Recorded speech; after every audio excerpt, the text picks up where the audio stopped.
Everybody, I'm back. Today we're going to be doing part 5 of this TT-02B build, and we're going to be building the dampers or the shocks. We do need a few extra tools this time.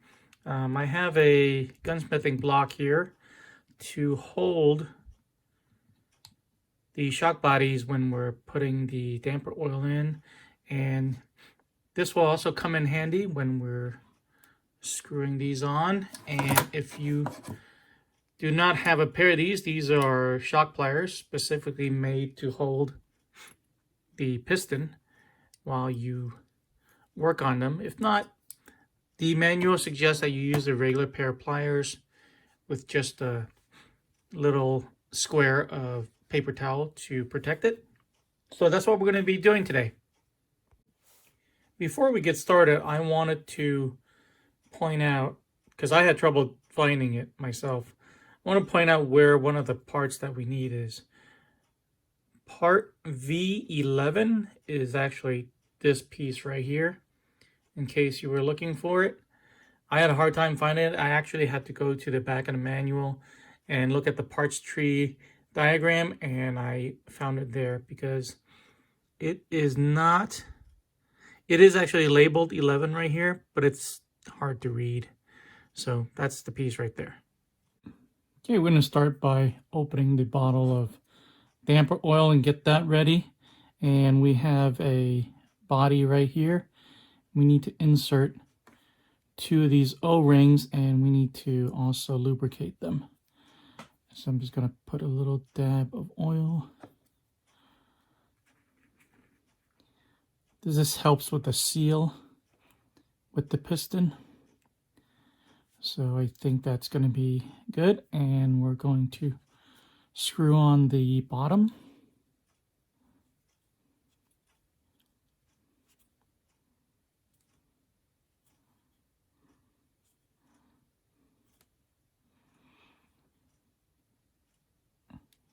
Next, we're going to push the piston through, and it is also asking for a little bit of damper oil right here at the end of the stem.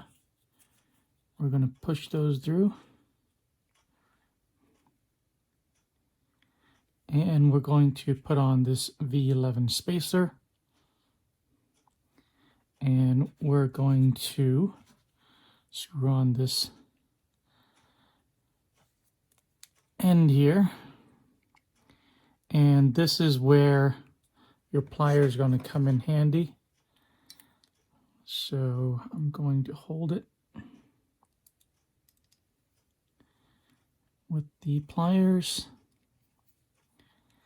and first I'm going to start with just turning it by hand, and actually these are pretty easy. Okay, I managed to get it all the way in.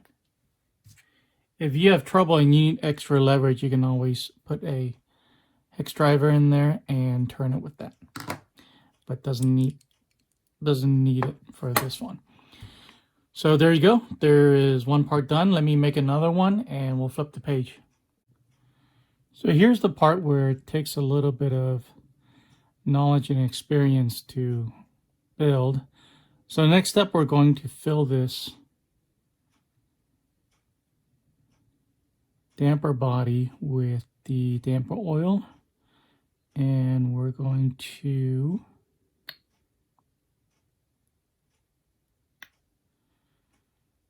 get this close to the top. Okay, I think that's good. And next thing we're going to do is bleed it. So we're going to slowly push up the shock to try to get all the air bubbles out.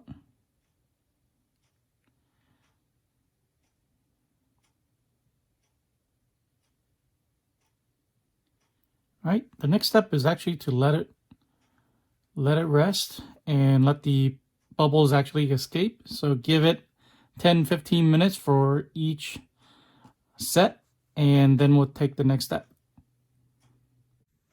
All right, it's been about 20 minutes. I don't see any more bubbles. So we're ready to take the next step. We've been building the front dampers, and so you want to make sure you have the right parts. The front damper is actually shorter. Here's the spring for the front, and here is the spring for the rear damper. You can see quite a bit of difference in length. So make sure you're grabbing the parts for the front. And one of the parts that is different from the rear is this bladder. It's called a oil seal, and we're going to be using the green one for the front. So make sure you grab the green ones and not the red ones just yet. And it looks like I filled it up reasonably accurately, and there isn't a whole lot of spillage. And the last step to building these dampers is just to twist the cap on.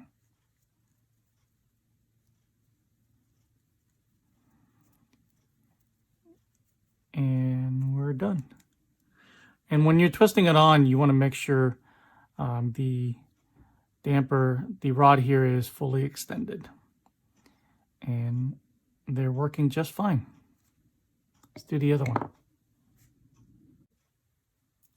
The damper or the shock is one of the most tunable components of an RC car. Depending on how you put this together, there's a lot of performance adjustments you can make. And one of those for this type of damper is this spacer. This spacer is either thinner or thicker, and it puts different levels of tension onto the spring. You can also get different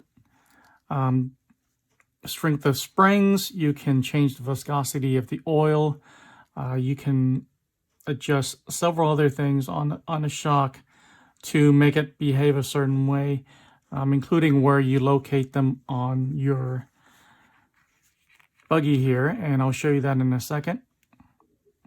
So we're going to tension that spring and move that spacer back and drop it in. And when you're done, it should look something like this. I just started with the medium ring, the V6 rings, because I don't know how this buggy is going to drive. So I'm just going to start in the middle, and if I need to adjust the tension either up and down, I will change the spacers later. Now we're going to get ready to mount it onto the chassis.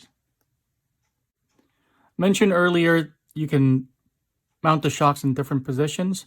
You notice there's 3 holes here, and depending on which hole you place the shock on, it will change the shock angle.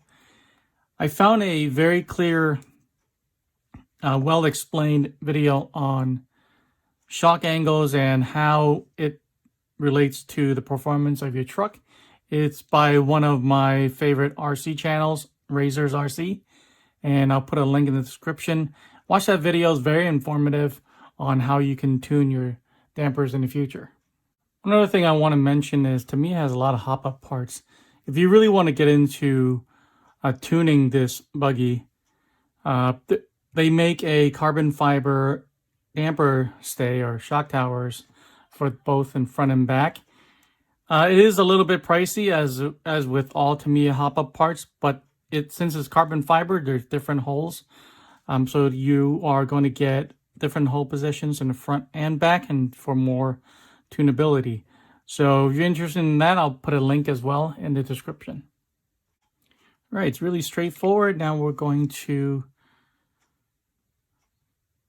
mount the dampers. We're going to put this on with a step screw, this plastic spacer, thread that through the bottom of the damper, and for the standard setup, we're going to be using the middle hole, and that's what we're going to do. Again, if I wanted to make some changes in the future, I can just move the hole left or right depending on what I want to do.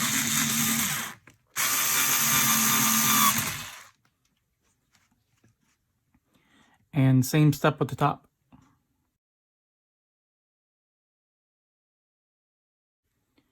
All right, I have both sides on, and it should look something like this. And everything feels good. Everything still works. I am still able to turn the wheels. So that's good.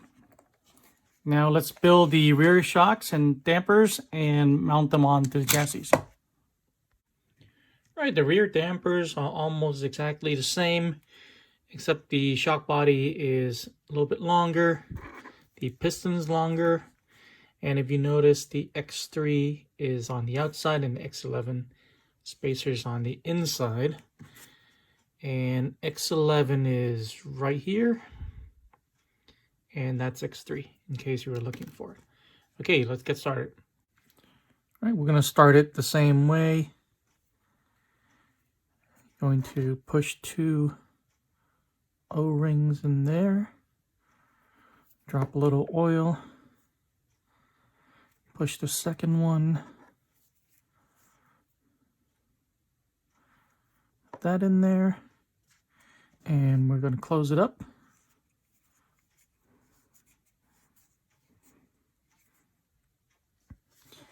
And we're going to have X3.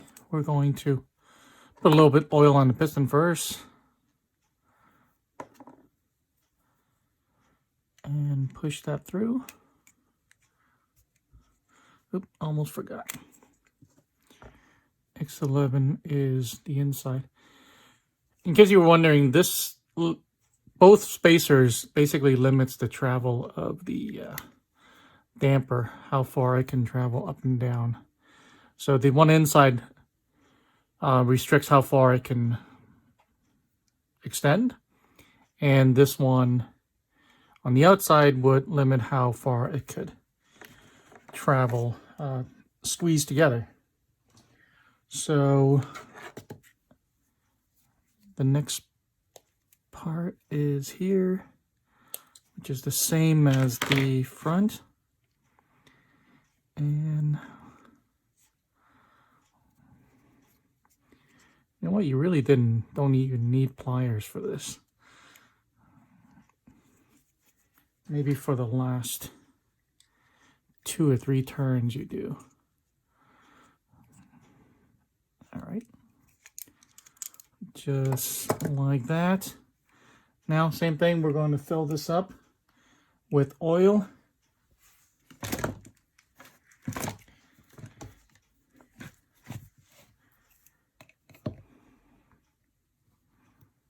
I think that one's better.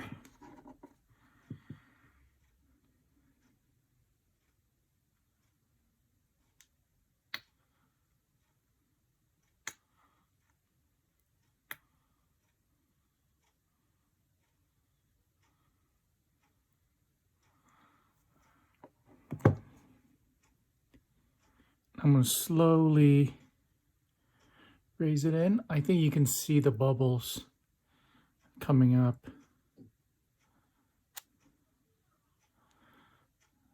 Okay, I need to fill it up a little bit more.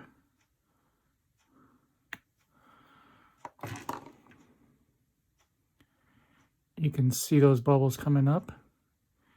And again, I'm going to build the other one and then let this sit here for about 20 minutes. Wait for those bubbles to come out, and then we'll continue. All right, let's finish it up. We're going to put the red seal on, and just a little bit spilled out. So I'm just going to wipe that off.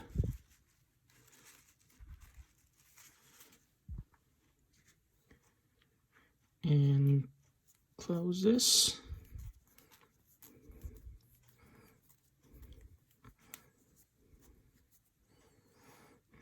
And then the last step is to build it. I'm going to use the medium spacer again. And the spring, put some tension on it, and then put the end cap on here. And let it go. And we're done.